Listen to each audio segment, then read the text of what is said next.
9 de la mañana, 22 minutos, y de alguna manera esta información es introducción para darle la bienvenida al subsecretario del Ministerio de Ambiente, a Gerardo Amarilla, para hablar de la situación puntual ahora con las cianobacterias. Se viene el verano, pero también para hablar de, bueno, con qué legislación se para Uruguay para enfrentar la situación del cambio climático, de la contaminación, porque es uno de los pocos países que no sanciona penalmente a delitos contra el ambiente. Y bueno, vamos a hacer una puesta a punto de qué están los proyectos de ley, que hay varios en la materia. Bienvenido, Amarilla. Muchas gracias, buenos días, un gusto estar con ustedes. Comenzamos por el tema de cianobacterias. ¿Cuál es la situación? Estábamos esperando, ¿no? Ahí empieza el calor y pimba. Y sí, lo que pasa es que además en los últimos 15 días el aumento de temperatura en el ambiente y en el agua fue importante, un salto de más o menos 18 grados a 25 la semana pasada en el agua, allí en la laguna del Sauce y en otras lagunas del país. Tenemos monitoreados 20 lugares en el país donde son, digamos, probable la generación de estas floraciones que se dan por el agua estancada, en embalses, el aumento de temperatura y también el aporte de nutrientes desde el territorio a partir de actividades o productivas o de la habitación humana, digamos, que generan aporte de nutrientes y que eso genera la floración de cianobacterias.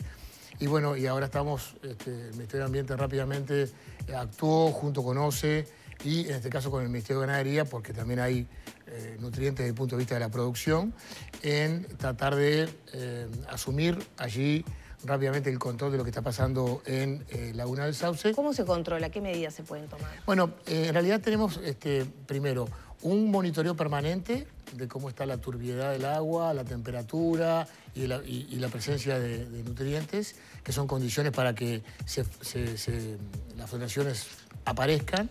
Allí tenemos un monitoreo de sensores remotos y también imágenes satelitales que trabajamos desde el Observatorio Ambiental Nacional del Ministerio de Ambiente.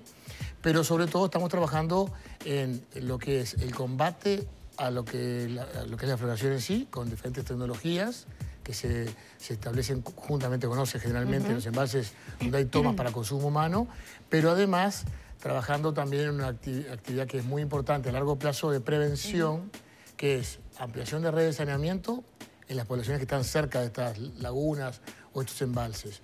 Trabajar con los productores para generar la conciencia y también aquellos protocolos productivos que eviten que los nutrientes vayan a los cursos de agua.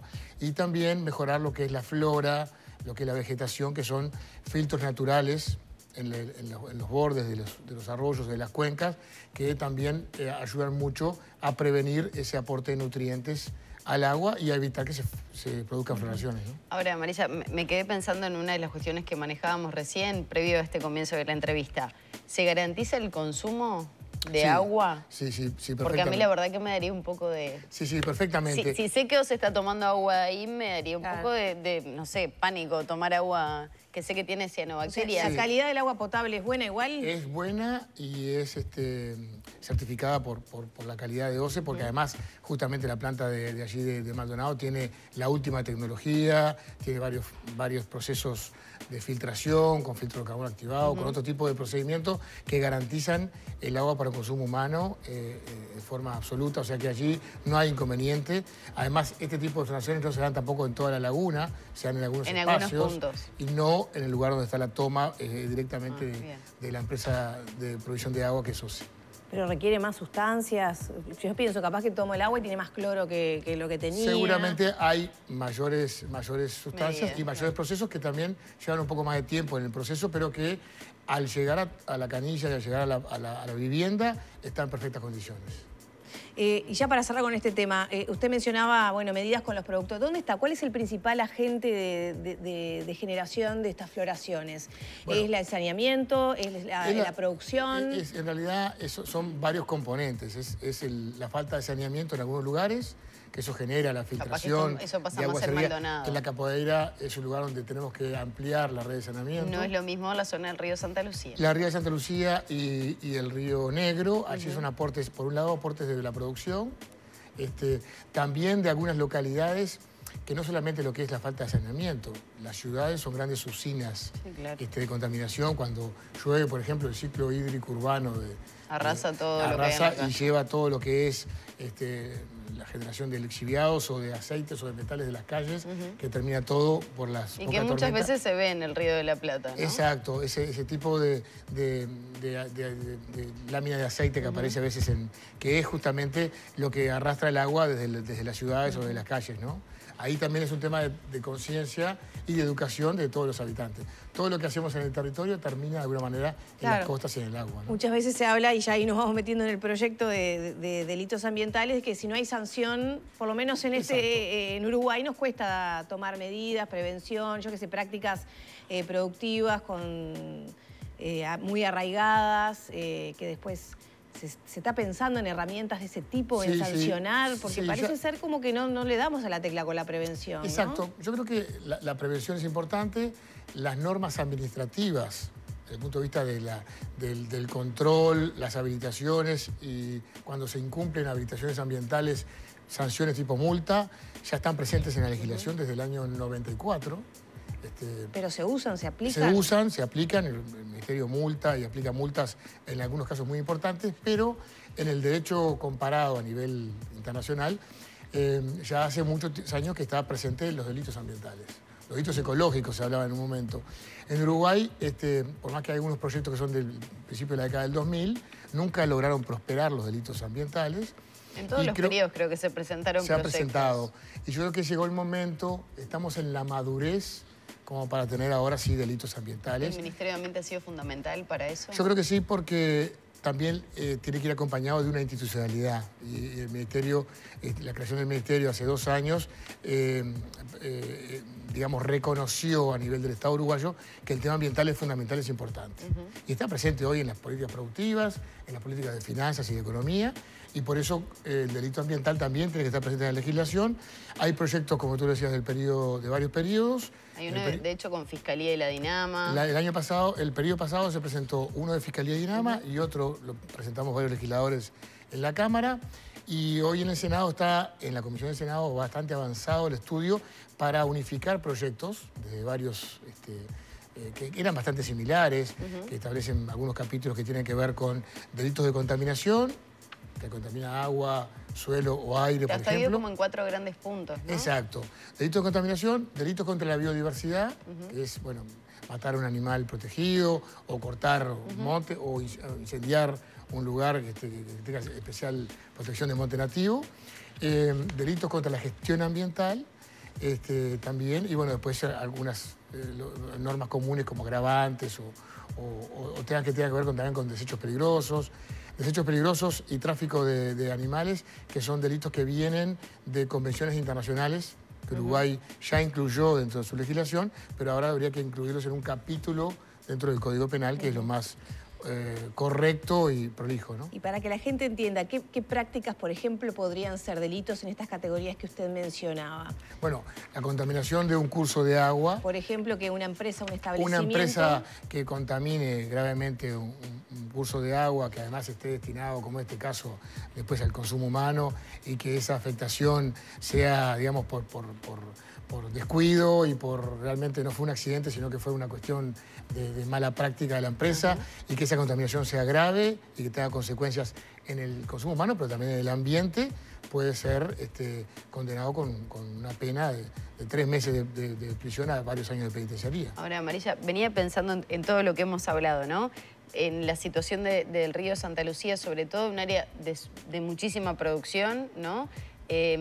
Denuncias que ha habido a lo largo de estos últimos años, productores que no quieren ceder en algunos productos que se utilizan, obviamente para fomentar su propia producción. Pero también recuerdo medidas que se fueron imponiendo, como por ejemplo no de repente poner fertilizantes a tanta distancia de los cursos. ¿Se ha dado un plazo considerable para ya tener este tipo de situaciones, más allá de las multas, sino penas que pueden llevar a la prisión, sí, inclusive. Bueno, en realidad... Digo, ¿ha habido una madurez y un plazo considerable para que esos productores se adapten a la realidad? Sí. El punto más álgido, digamos, de lo que fue el Santa Lucía fue en el 2013, ¿se acuerdan? Con el tema de las algas y las algas que aparecieron en las canillas que terminaron sorteando los controles de OCE y terminaron en Montevideo. Ese es un tema que a partir de ahí hubo planes, hubo proyectos, hubo trabajo también con los productores, que además es entendible, un tambo que a veces no tiene los recursos para invertir. Por supuesto, por eso hablo del tiempo que se ha dado. Claro. No se cambió la normativa de un día para otro, sino que se ha dado como un tenemos tiempo 10 años de plazo desde aquellos incidentes hasta ahora, o sea que ya hay plazo suficiente. Ya se ha trabajado. En realidad en Santa Lucía, en el caso de los tambos, el 60% ya hizo inversiones para trabajar sobre los efluentes y sobre los residuos. O sea que ya hay un porcentaje importante. Ahora ya estamos en el momento de decir, bueno, ya seguimos trabajando, hay más planes, hay créditos, hay apoyo del Estado.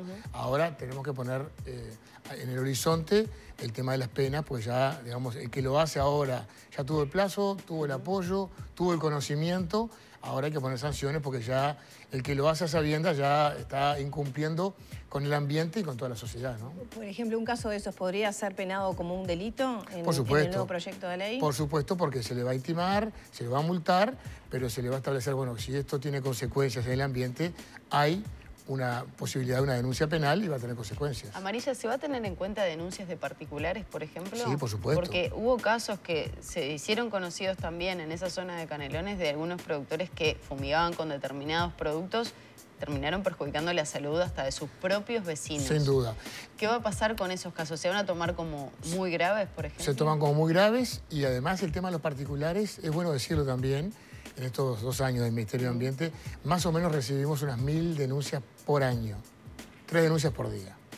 Y los particulares son nuestros grandes inspectores. Es la ciudadanía que ha tomado conciencia y nos denuncia hechos acá en la costa o en el centro del país, a veces en lugares donde no podría llegar nunca un funcionario del Ministerio de Ambiente. Hay un particular sacando una foto, mandando un video, diciendo, esto está pasando ahora en tal lugar de Tacuarembó, de Rivera. Y el Estado brinda las respuestas rápidamente nosotros, con los magros recursos que tiene el Ministerio de Ambiente, pero coordinando muchas veces con las intendencias o con la policía, llegamos al lugar, tomamos las muestras, intentamos buscar las responsabilidades y generalmente se aplican multas y hay como un 80% o más de las denuncias que tienen su respuesta.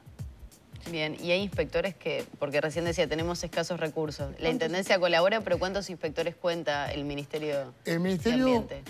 Bueno, tenemos un núcleo técnico bastante importante en cuanto a su capacidad, no es muy numeroso, pero sí tenemos el apoyo de, sobre todo, gobiernos departamentales, municipios y otros actores del Estado. ¿Que tienen esa potestad para realizarlo? Sí, y coordinamos junto con el Ministerio de Ganadería o con otros ministerios con los que trabajamos muy en coordinación y tenemos el apoyo de recursos humanos de todo el Estado, porque el tema ambiental creo que además, como somos la cenicienta del Consejo de Ministros, hemos logrado también tener que los demás ministerios y funcionarios entiendan la importancia de este tema. Incluso para la producción o para la industria o para todas las actividades el tema ambiental cada vez se impone como un tema de primer orden, ¿no? Amarillo, ¿por qué usted que hace tiempo que está en el tema, qué valoración hace? ¿Por qué cuesta tanto llegar a esa conciencia? Yo siento que está muy dividida la toma de decisiones de la sensibilidad popular. Hace años que hablamos del cambio climático, hace años que hablamos de las cianobacterias, hace años que hablamos del acuífero guaraní y del riesgo que corre, y hace años que creo que forma parte de los intereses de las personas. De hecho, hace poco hablábamos de un estudio sobre la sensibilidad de los jóvenes y el tema ambiental está. Porque ya estamos viviendo las consecuencias de la degradación del ambiente. ¿Por qué cuesta tanto meter políticas que de verdad tengan una incidencia? O sea, no estar hablando todos los años que viene el verano, la cianobacteria, abordamos lo que ya pasó, pero no prevenimos. Sí, yo creo que estamos avanzando igual. Yo me parece que, sobre todo con las nuevas generaciones, yo entraba ahora al canal y veía en la puerta del canal un recipiente para colillas. Hace pocos años nadie entendía que las colillas eran un elemento contaminante, que una colilla contamina 50 litros de agua dulce.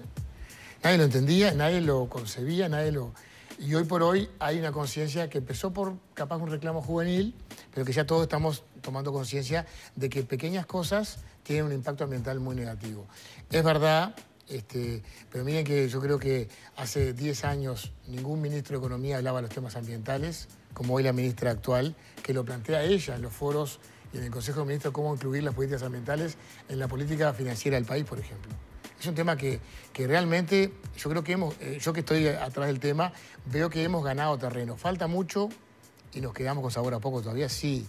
Pero me parece que estamos avanzando y creo que, bueno, estas instancias en los medios de comunicación son fundamentales para que la gente tenga conciencia del tema ambiental, que no es solamente un tema de mejorar el tema de los residuos o la calidad de vida, es mejorar la vida misma, es tener la posibilidad de tener vida en el planeta. Es estar a la altura de cuidarles mínimamente el hábitat a quienes a las nuevas tienen... generaciones. Por supuesto. Amarilla, nos tenemos que despedir, pero ¿qué objetivos se pusieron para unificar estos proyectos y presentarlos como tal y que quedaran, en definitiva, aprobados? Bueno, el otro día en el Senado tuvimos una muy buena... Porque no es potestad del Ministerio, pero sí están trabajando en conjunto. Pero tuvimos una buena reunión en la comisión donde todos los senadores de todos los partidos estuvieron coincidentes en que el proyecto hay que sacarlo y cuanto antes. Hay algunos detalles de redacción, esperemos que, no sé si antes de fin de año tendremos una novedad en el Senado, pero creo que estamos bastante cerca, pero yo confío que en el 2023 vamos a tener un capítulo de delitos ambientales en nuestra legislación, porque en diputados también estamos conversando con los diputados, ya avanzando el trabajo, y creo que hay una madurez en el Parlamento como para sacar adelante ese proyecto. Amarilla, muchas gracias por estos minutos. Un placer, gracias a ustedes. Cerramos por aquí la charla con el subsecretario del Ministerio de Ambiente, Gerardo Amarilla, 9 de la mañana, 38 minutos. Pausa, enseguida volvemos.